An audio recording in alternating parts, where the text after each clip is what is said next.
free.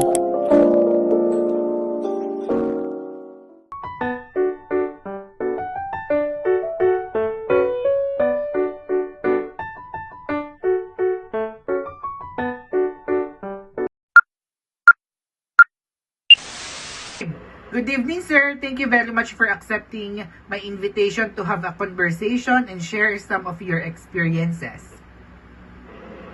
Good evening. Well, I'm actually honored for you inviting me in this kind of interview or expressing what kind of experience I have being part of LGBTQIA. But sir, I would like to formally introduce myself. My name is Jimel Ramos Aguila, a Bachelor of Science in Computer Science student at Teodoro M. Luwansing College of Rosario. Nice to meet you. Nice to meet you, Jim. Well, allow me to introduce myself as well. I'm Warren Poblete. I'm actually working here at Laguna right now. I'm part of a specific company or industry here, call center industry here at Laguna. Mm-hmm. Thank you very much, sir. May I begin asking you my question? Yeah, sure. We can proceed. For our first question, sir, can you share a personal experience or moment when you became more aware of LGBTQ issues or identities? Yeah. What I can recall is I acknowledge myself being part of LGBTQIA when I was high school, specifically fourth year high school. Mm-hmm. But back then, when I was a child, I already know that I'm part of third sex. I didn't know LGBTQIA that time, to be honest, because it's not relevant at that moment. I'm too young, so I don't know specific sexuality I have. But I know I'm not straight. But I just felt it when I was like around 10 years old. Uh-huh.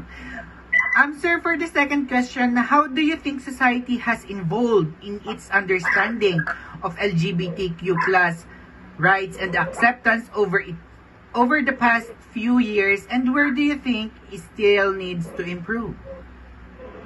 Well, with that, actually, we are now far. We're actually far from being or from receiving an acceptance. To be honest, there's a lot of there's actually big part of the society still not accepting LGBTQIA, or we are still not acknowledged by a big part of this society. So I think we still need to have lots of improvement to ourselves, of course, as part of LGBTQIA, for us to prove those big part of the society that we are here. We're also human. We are also part of this earth. It's just that we are not part of what they are saying to sexuality. Uh-huh. In your opinion, sir, what role does allyship play in supporting LGBTQ plus community, and how can people be better allies?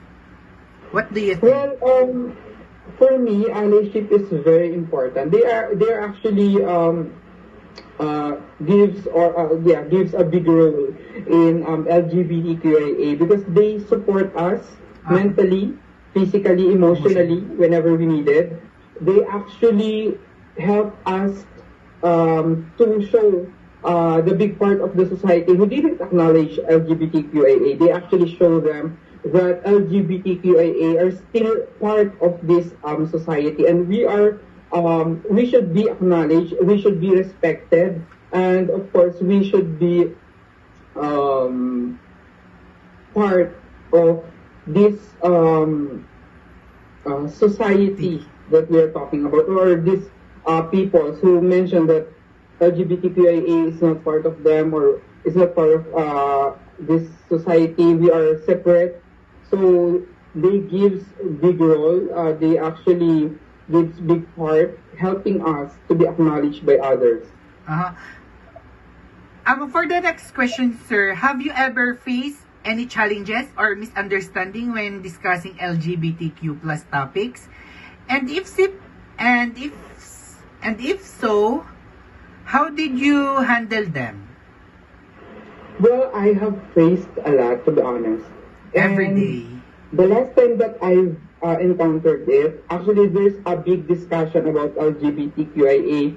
I have one with like part of the religious group. They're mentioning no, there's no such as LGBTQIA or what's not. But of course, I defend myself. I defend LGBTQIA.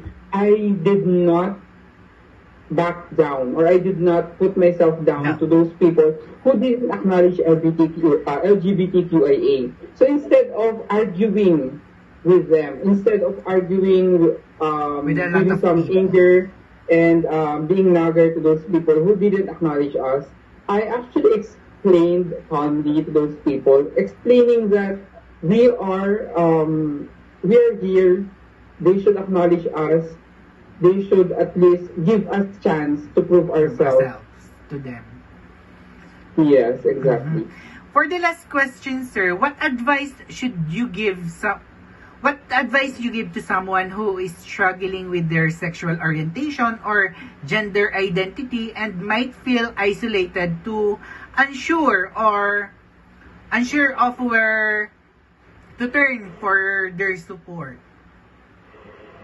Well, my specific advice, because before I provide an advice to those who struggle right now, I have noticed nowadays that in this generations of LGBTQIA, they actually have lots of support groups, allies, friends, family who such understand about LGBTQIA. So, what specific advice I can provide is just do what you want, do what makes you happy, and just don't make things worse.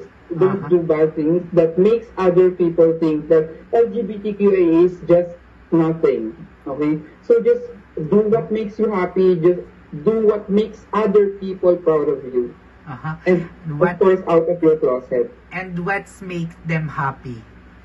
Exactly. That is the last question, sir. Thank you very much for your time and honest answer. And nice to speak with you. Thank you very much once Thank you so again. much for inviting me. Bye! Hello po. Kami po ay students from Teamwell. Narito po kami para mag-interview about LGBTQ. Question number 1. Maaari ka bang magbahagi ng personal na karanasan kung kailan mas namulat ka sa mga issue o pagkakailangan ng LGBTQ? Kasi nung una, since bata pala ako, mga 16 years old ako, so lagi na ako nagdadaan sa mga salon. So, ang nangyayari, nakikita ko kung ano yung ginagawa nila, kung paano sila nakakatulong sa lipunan. So, marami talagang, maraming bakla na kadalasan, kasi nung time na, nung bata pa kami, parang hindi katanggap katulad ngayon na tanggap sila. So dati talagang hindi kasi even nagagawan mo ng kabutihan yung tao, ang tingin nila sa'yo is napakaliit. Ganon, no? Nababastos ka pa rin, nagaganon ka. Unlike nung ngayon na lahat na alos ng tao naiintindihan nila kung ano yung kasalanan na meron ka rin. Next question po. So yun talaga, paano mo nagdadalipunan sa pag-unawa ng kasunang karapatan at pagtanggap ng LGBTQ sa makalipas na ilang taon? At saan sa tingin mo kailangan pa nitong pagbutihin? Okay. Yung pagtanggap, kasi talagang alam natin na pagbakla, mas maraming alam. Sa fields, nandiyan yung medicine, agriculture, education, engineering, mass communication. So lahat yan nandiyan yung bakla. So kung sasabihin mo sa pag-unlad, nandun na talaga ang bakla. Kahit saan ka magpunta, nandun ang bakla. Hindi pwedeng wala ang bakla. Kasi pag wala yung bakla, hindi nagiging masaya, hindi nagiging kompleto yung sa totoo lang. So paano pa pagbubutihin? So pagbubutihin, siguro sa bakla na mismo, gagawin nila ng mas maayos yung ginagawa nila, magiging mas karespeto sila, parang katanggap-tanggap sila ng lahat. Ganun. Third question. Sa iyong palagay, anong papel ang ginagampanan ng allyship sa pagsuporta sa LGBTQ community? At paano magiging mas mabuting kakalyado ang mga tao? Actually, allyship wala akong wala talaga akong idea dyan. So, pag pinaringgan ko yung allyship na yan, parang pumapasok lang sa akin, group din siya, gano'n.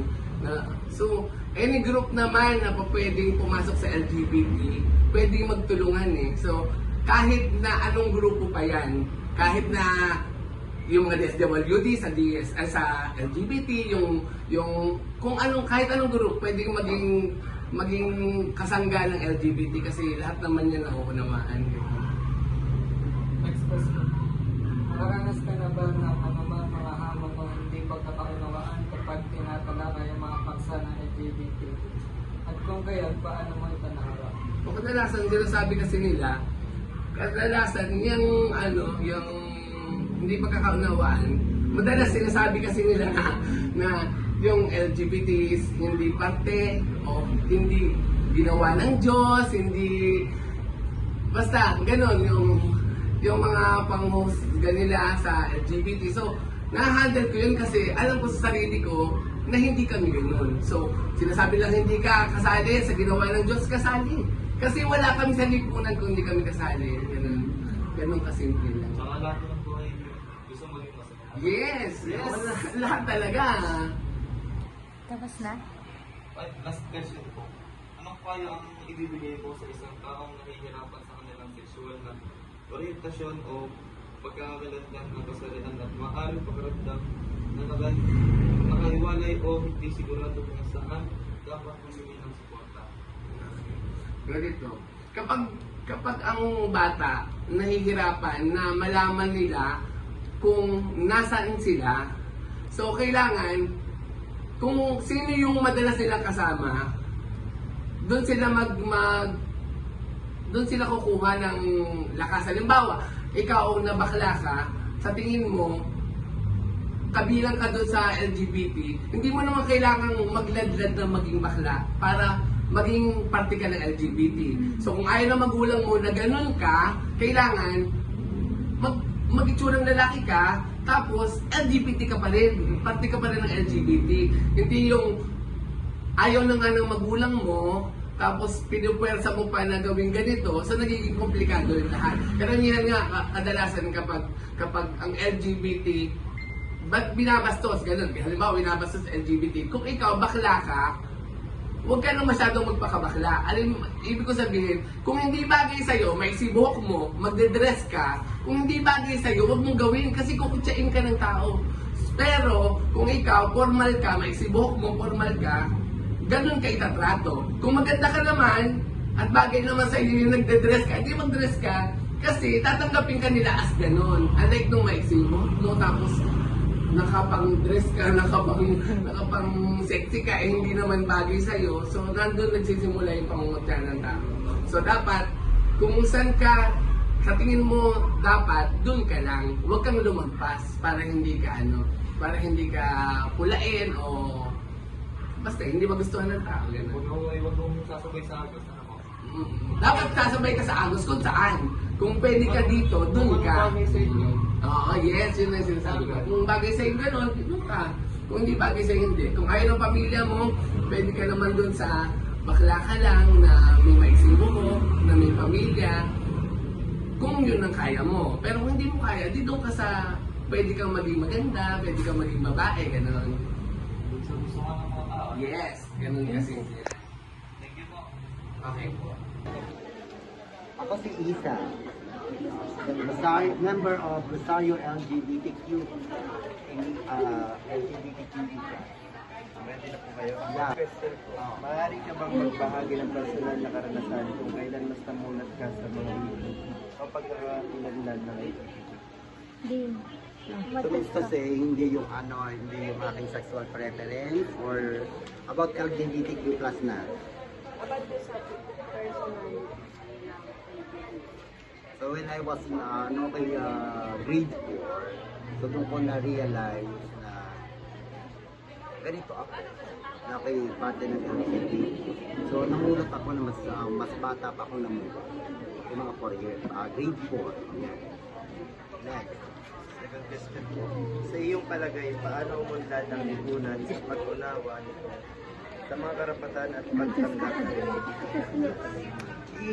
Nakalipas na ilang taon, at saan sa tingin mo kailangan pa nitong Yung panahon naman namin, medyo maedad na ako.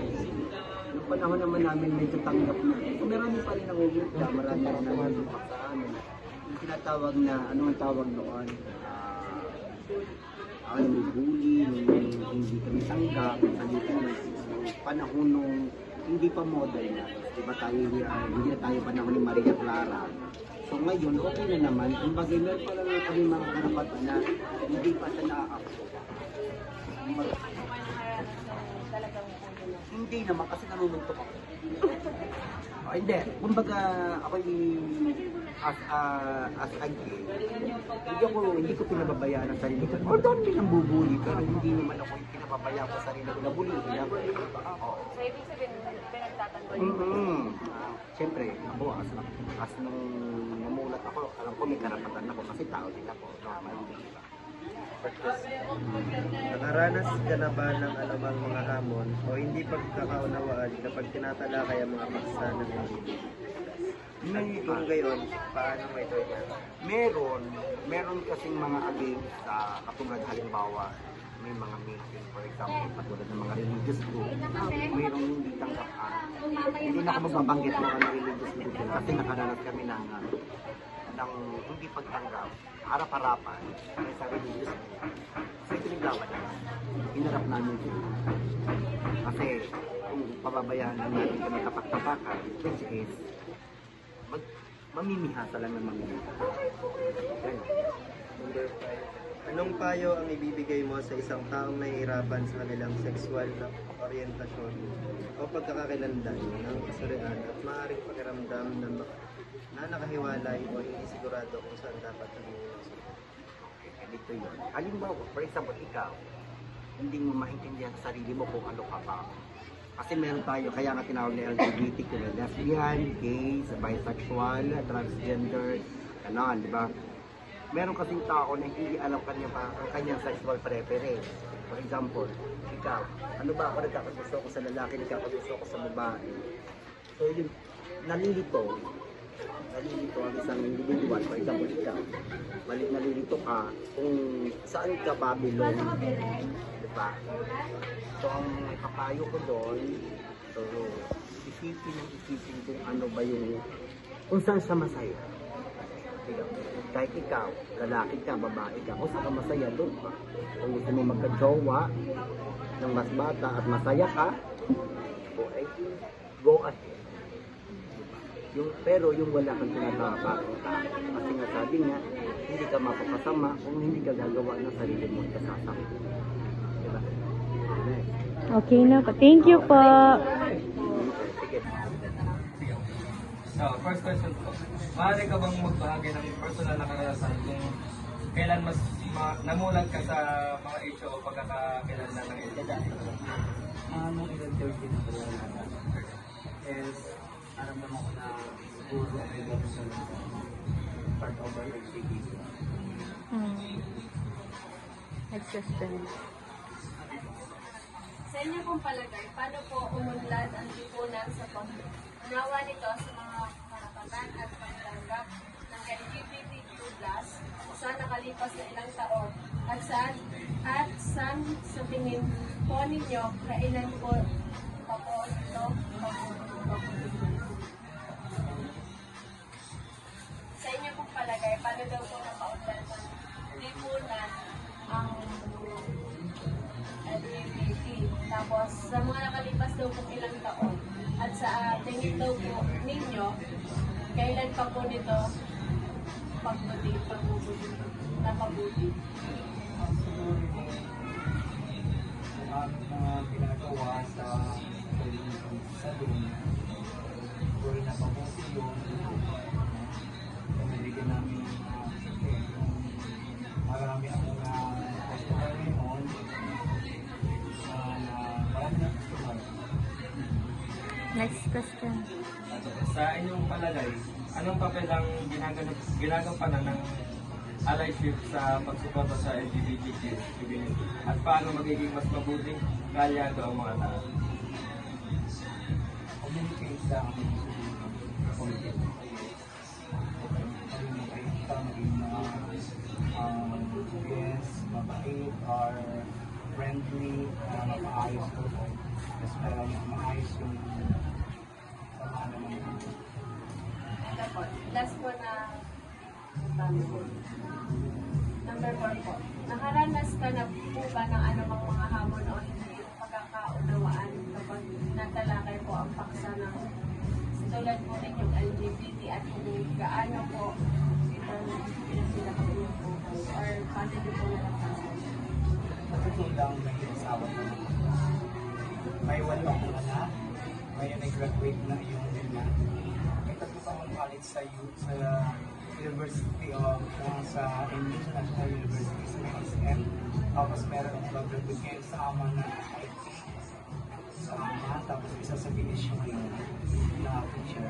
Ang aking anak ay natutay na pero may manulog na ako, tatlo rin. May ako na ako, tatlo rin. Kaya para sa akin, hindi mo masama kasi mas maganda yung magpapamilya kasi mabuhat mo. Basta intindihin mo yung pamilya at intindihin mo yung pamilya mo para rin yung mga anak mo gaganda yung buhay ng pamilya. Ilang taon po kayo kasama?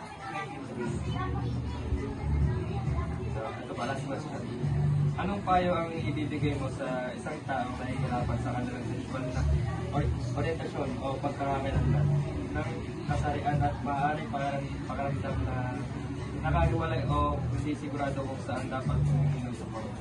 Hindi, huwag silang mahiya, ilatad nilang sarili nila kung sila. At ayun ang mas maganda kasi mas maganda ang open sa sarili ko sa lahat para hindi na siya kakamangabati. Ako siya. Thank you po. Hello po, I'm Michelle De Mesa, student from Theodora and Luansing College of Rosario. I'm here po para mag-interview about LGBTQ+. Willing po ba kayo magpa-interview? Yes, I'm willing. What is your name and age po? My name is Noah Arlandito and I am 16 years old. I have 5 questions po about LGBTQ+. First question, can you share a personal experience or moment when you became more aware of LGBTQ+ issues or identities? In Tagalog po, maaari ka bang magbahagi ng personal na karanasan kung kailan mas namulat ka sa mga issue o pagkakakilanlan ng LGBTQ+? Namulat ako when I was 12 years old because being part of LGBTQ is full of discriminations. Okay po. Question po, how do you think society has evolved in its understanding of LGBTQ+ rights and acceptance over the past few years? And where do you think it still needs to improve? Sa iyong palagay, paano umunlad ang lipunan sa pag-unawa nito sa mga karapatan at pagtanggap ng LGBTQ+ sa nakalipas na ilang taon? At saan sa tingin mo kailangan pa nitong pagbutihin? Para sa akin, wala namang isang magandang malaking nangyaring pag-unlad sa lipunan nung tanggapin ng aming mga karapatan. Dahil may mga miyembro pa din ng LGBTQ na nagkakaroon ng diskriminasyon. At base sa aking obserbasyon, kailangan pa din improve ng lipunan ang equal na treatment sa ating mga miyembro ng LGBTQ. Third question, in your opinion, what role does allyship play in supporting the LGBTQ+ community and how can people be better allies? Sa Tagalog po, sa inyong palagay, anong papel ang ginagampanan ng allyship sa pagsuporta ng LGBTQ+ community at paano magiging mas mabuting kaalyado ang mga tao? Para sa akin, nakakatulong ang allyship sa aming mga LGBTQ dahil natutulungan kami nito upang magkaroon ng koneksyon at komunikasyon sa ating mga iba pang miyembro at nakakatulong ito para makipag-communicate kami sa lipunan. Question number 4. Have you ever faced any challenges or misunderstanding when discussing LGBTQ+ topics? And if you so, how did you handle them? Oo, nakakaranas ako ng mga misunderstanding when discussing LGBTQIA+ topic dahil minamaliit nila ang aming mga kakayahan sa mga bagay-bagay. At hinahandalik ito dahil inuunawa ko nila. Dahil mga sinasabi nila, mga bakla, walang pag-asa yan, bakla, salot yan. At ang mga sinasabi nila ito, ginagawa ko nilang inspirasyon para magpatuloy sa aking buhay. Question number 5. What advice would you give to someone who is struggling with their sexual orientation or gender identity and might feel isolated or unsure of where to turn for support? In Tagalog, anong payo ang ibibigay mo sa isang taong nahihirapan sa kanilang sexual na orientasyon o pagkakakilanlan ng kasarian at maaaring pakiramdam na nakahiwalay o hindi sigurado kung saan dapat humingi ng support? Stop mo. Para sa akin, ang maibibigay ko lang na payo sa taong hindi patanggap ang kanyang pagkakakilanlan, sundin mo lang ang puso't damdamin mo dahil wala namang pakialam mga ibang tao dyan. Buhay mo yan, sarili mo yan, hindi mo kailangang isipin ang sasabihin ng iba. Just go with the flow ka lang at sundin mo kung anong nasa puso't mo.